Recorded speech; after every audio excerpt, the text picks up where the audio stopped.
Well, I'm beginning a new series today called Journey Towards Your Center.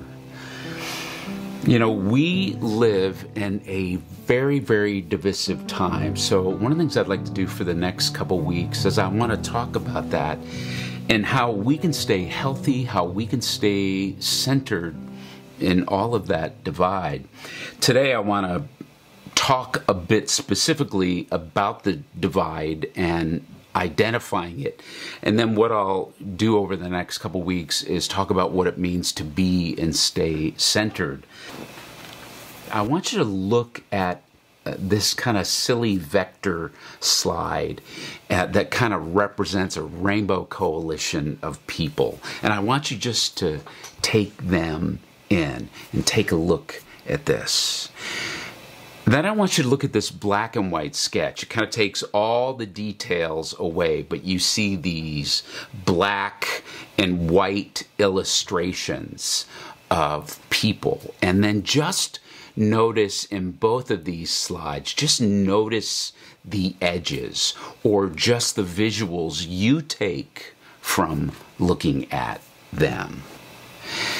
Now, much of our divisions between each other, they come when we define ourselves and when we define others by what we see, by what we hear.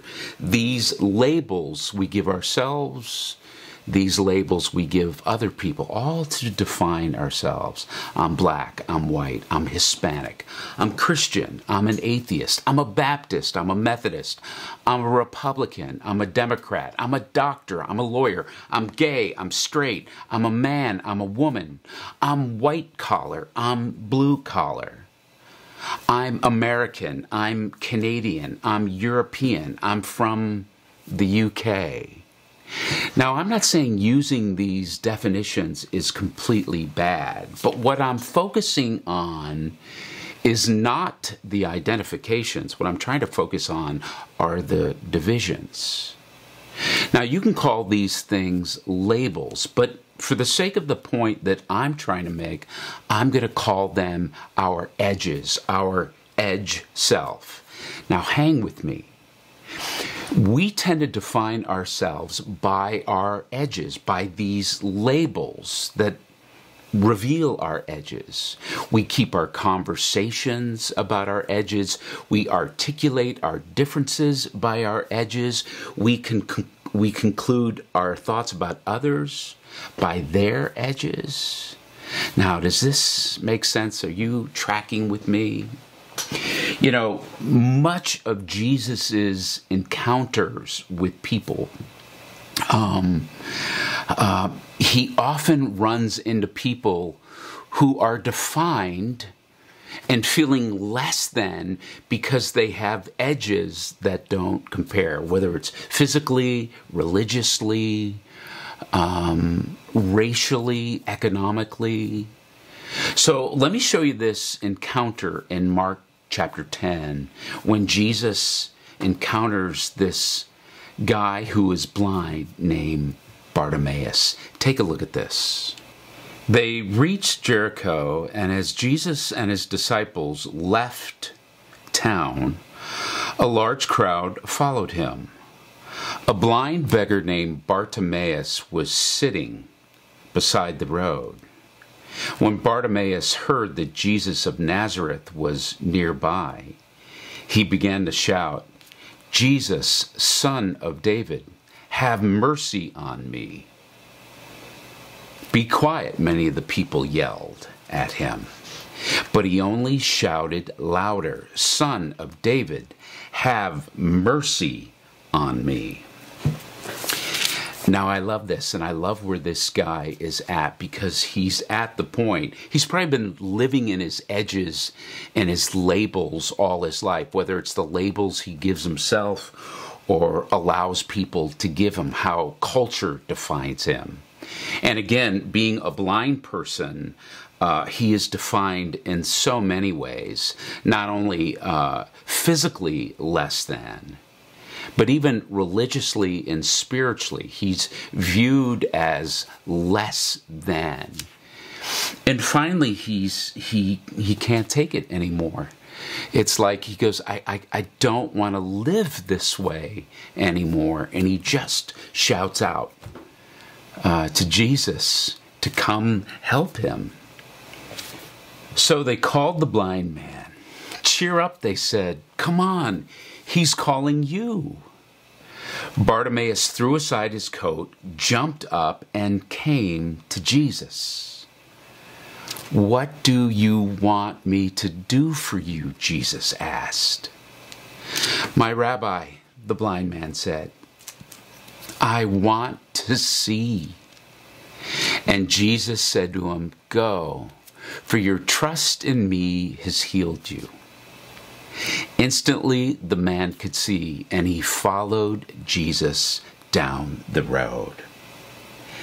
Now, I know when it comes to miracles in the Bible, there's a number of you that you look back on these stories, and it's important for your faith that you hold these stories as a fact, and that's okay. That's okay. There's others of you that your faith is very present, but you look back at these ancient stories, especially these miracles, and you can't determine whether this is a fact or not. In fact, maybe some of you doubt, gosh, could that really happen? What I'm trying to say is you hold what's important to you. That matters.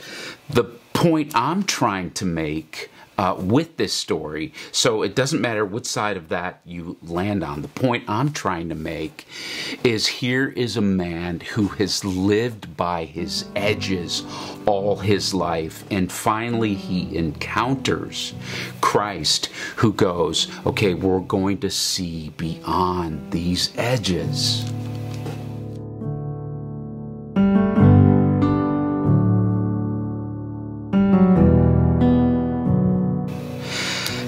Now, to go deep beyond these edges to our deeper center, to who we truly are and who God truly made us to be, that's often missed and unrealized when we just look at ourselves and look at other people's edges, when we sum people up by their edges. You know, when we're like, oh, you supported Hillary, say no more.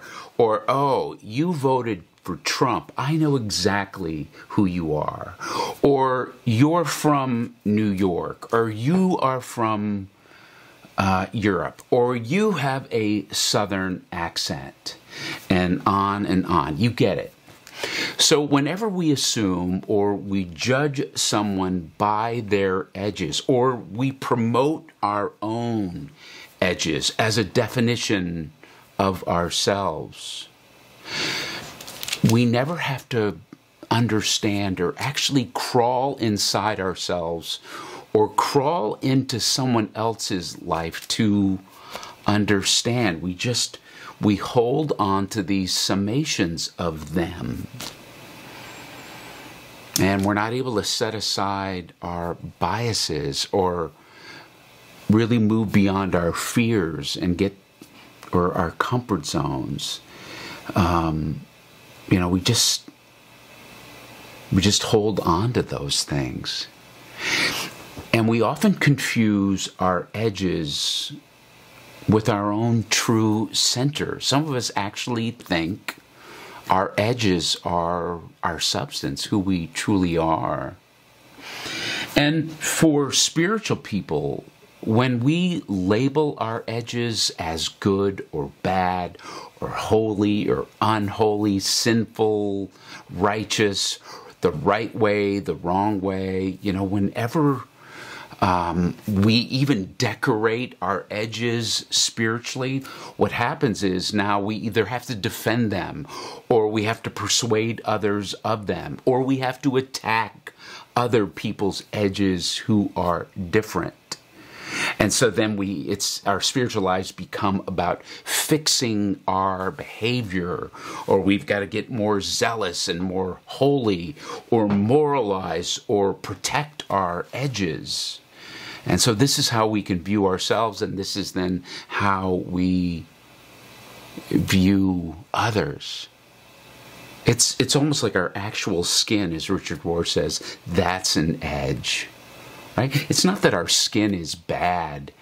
And at times it's necessary, but our edges are just the beginning. So I'm not saying they're all bad, but it's not our essence. It's not how we truly attach and connect to ourselves or God, our edges. It's not. And when we are so focused on speaking about our lives for our edges, from our edges, or defining our edges, we just add to the noise and the division.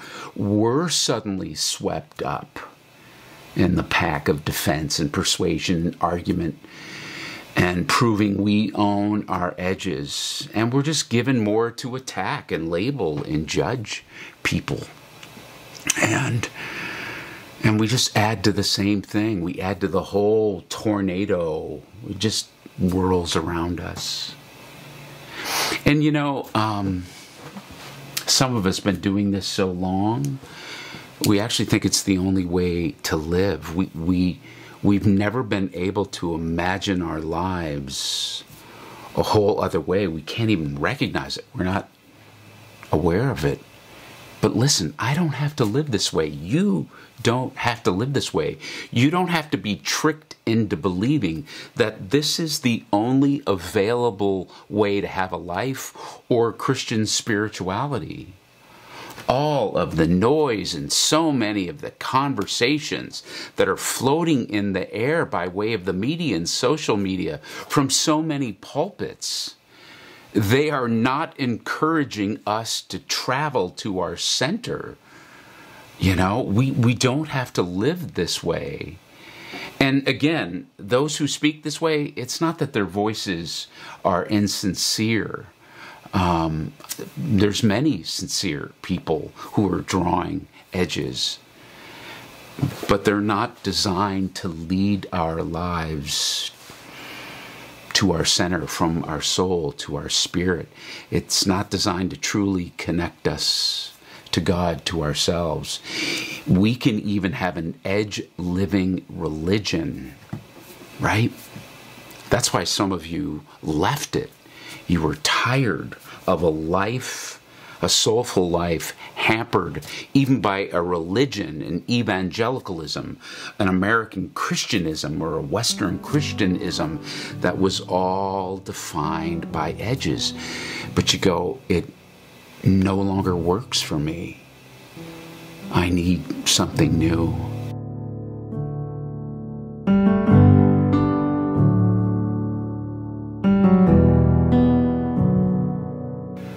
Now, I know some of you going, yeah, DP, I get it.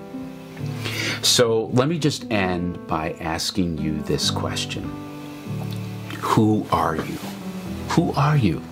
Now, I know it might seem like a simple question, but it's really complex. And how you answer that question, who are you? How you answer it is huge. And when we tend to use an edge or a label to answer that, it's going to short circuit our journey to living centered. Edges and labels, they just keep us from our true selves. And when I started to discover this in my life about 12 years ago, and by the way, I had been living an edge-oriented Christian spirituality identity for 2 decades already. I was proficient at it.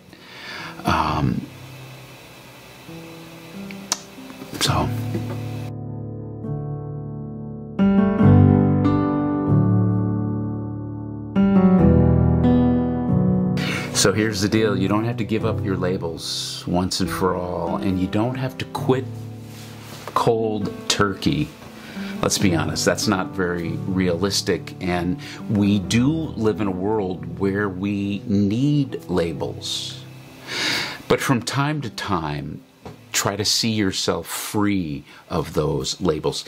Consider seeing yourself released from the construct that you typically exist in, and just try to see how it is to simply be. That's what moves you center, and that's what moves you to your truest self.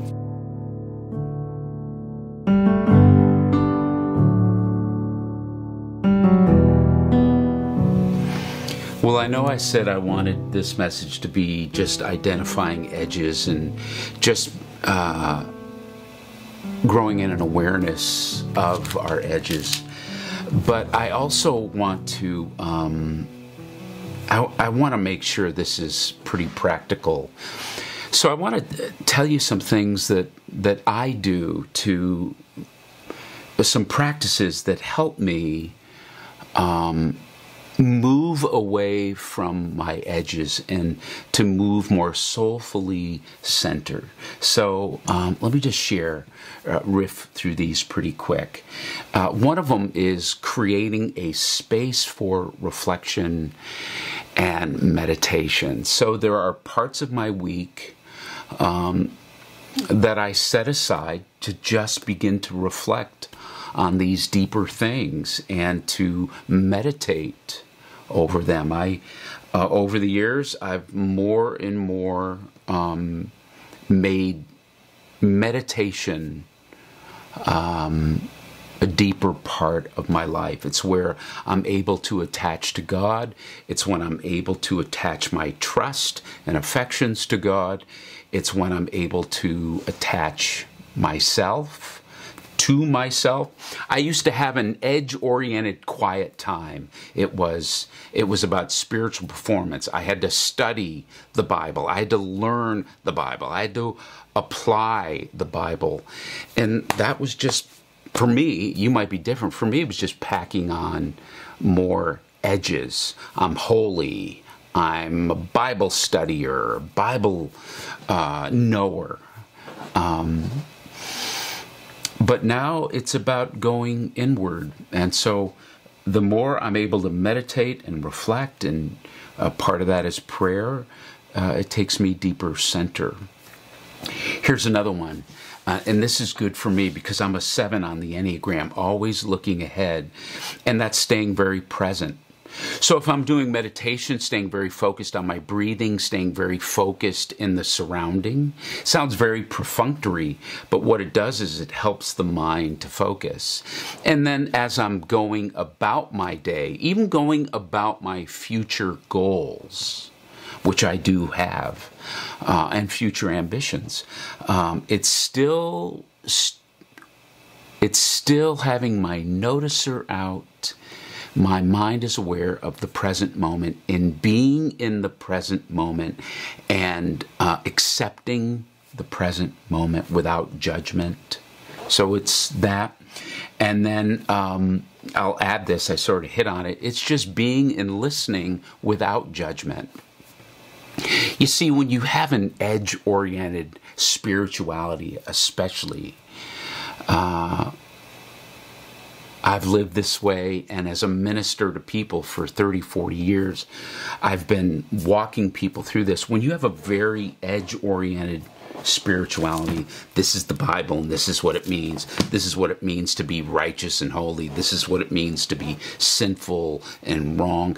I need to read more, pray more, learn more. When you have a very edge-oriented spirituality, you also create a voice of judgment. You need to be more. You need to become more. You need to let that go. You need to quit doing that. You need to do more of this and become greater in this. Spirituality becomes about becoming and not about being. And what that does is it creates judgment.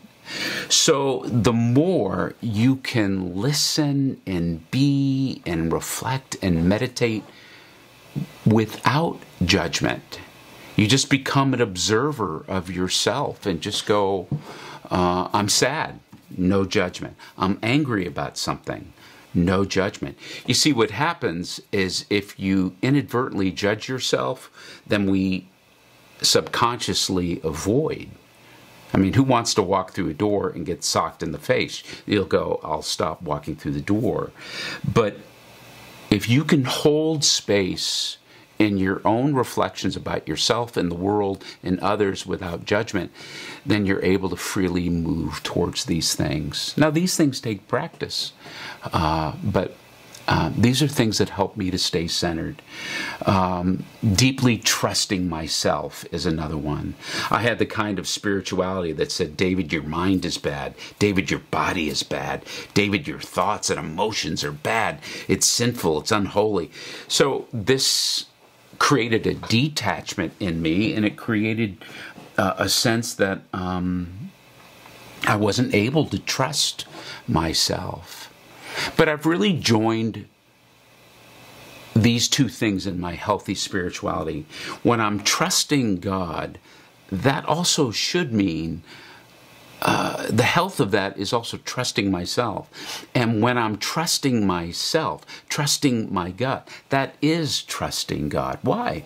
Because Jesus said the Holy Spirit lives within me. These things are fused. So live and learn to trust yourself deeply more and more.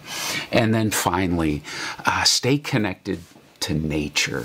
Stay connected to music. Stay connected to creative things that help you get out of your mind and more into your soul. Use those things. Well, let me say a prayer before we go. God, help us to really reflect and meditate on our edges. We're never going to be able to live in a world where they don't exist and they're not definitions to something. But they are not our true essence.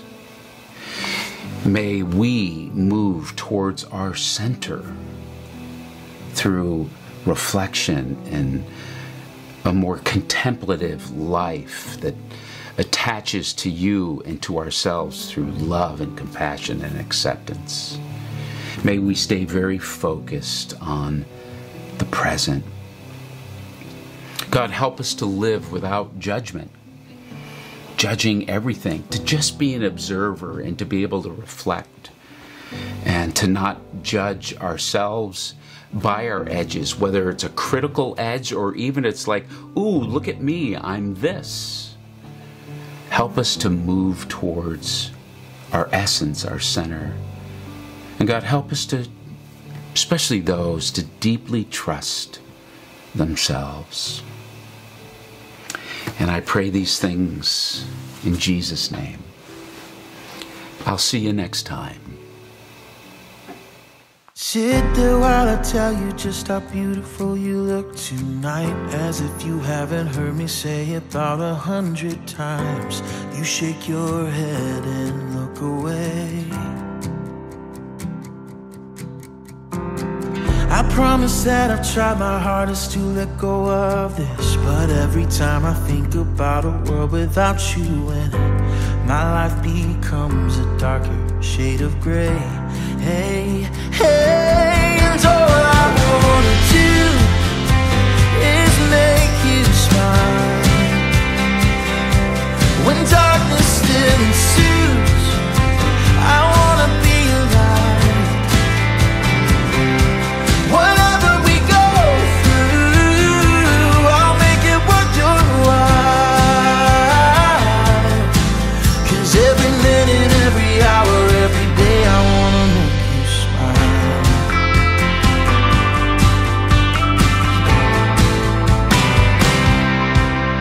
Stand and keep on staring while I tell you that you're all I need.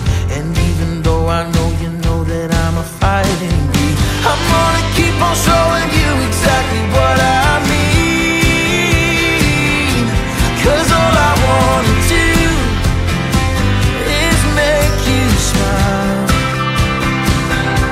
When darkness still ensues, I wanna be alive. Whatever we go through, I'll make it worth your while. 'Cause every minute, every hour, every day I wanna make you smile.